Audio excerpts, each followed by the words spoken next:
Good evening friends. ഇന്ന് നമ്മൾ കോഴിക്കോട്ടിൽ മുട്ട വറുക്കാൻ പോവാണ്. അപ്പോൾ നേരെ കോഴിക്കോട്ടിലേക്ക് പോകാം. 2 ദിവസത്തെ മുട്ടയുണ്ട്. ഇന്നലെ മുട്ട വറുക്കിയില്ല. അപ്പോൾ നമുക്ക് മുട്ടയൊക്കെ ഇട്ടിട്ടുണ്ടോ എന്ന് നോക്കാം. ഈ സൈഡിൽ മുട്ട ഇട്ടിട്ടുണ്ട്.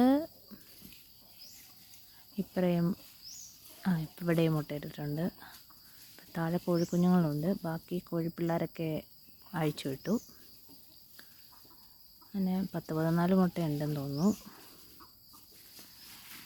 എല്ലാ പിടക്കോഴിയും മുട്ടയിടുന്ന എനിക്ക് 8 പിടക്കോഴി, 2 പൂവൻ കോഴിയാണ്. എല്ലാവരും മുട്ടയിടുന്നതാണ്.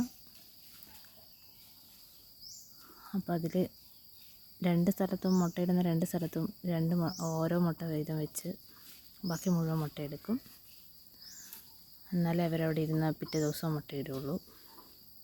അതുകൊണ്ട് നേരെ എടുത്തിട്ട് വന്നു. കോഴിപ്പിള്ളേരൊക്കെ പുറത്തുണ്ടായിരുന്നു. കരിമ്പനാണ്. കരിമ്പന് അപ്പോൾ ഇന്ന് മുട്ട ചോദിച്ചിട്ടുണ്ട് എൻ്റെ ഫ്രണ്ട്. അപ്പോൾ അവൾക്ക് മുട്ട കൊടുക്കാനാണ് പാക്ക് ചെയ്യുന്നത്. 12 മുട്ട കൊടുക്കുന്നുണ്ട്. ഞാൻ 8 രൂപ വെച്ചാണ് മുട്ട കൊടുക്കുന്നത്. അങ്ങനെ മുട്ട പാക്ക് ചെയ്ത് റെഡിയായി. Tata bye.